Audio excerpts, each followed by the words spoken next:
তো চারটে অপশান দেওয়া হচ্ছে, এর মধ্যে কার বিরঞ্জন ধর্ম নেই? বলছে sulphur dioxide, chlorine, hydrogen peroxide আর কার্বন ডাইঅক্সাইড। তো সবকটার মধ্যে কার্বন ডাইঅক্সাইডের বিরঞ্জন ধর্ম নেই, বাকিগুলো কিন্তু বিরঞ্জন করতে পারে।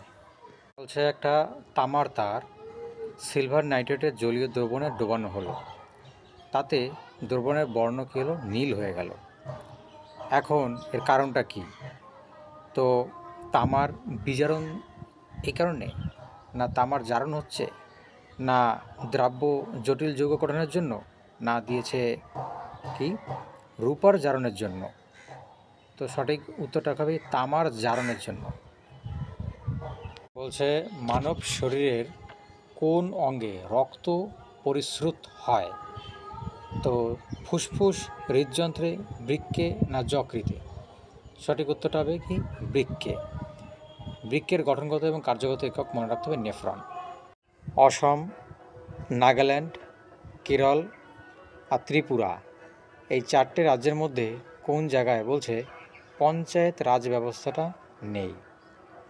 তো অসমে আছে, কেরলেও আছে, ত্রিপুরাতেও আছে, নেই শুধুমাত্র নাগাল্যান্ডে।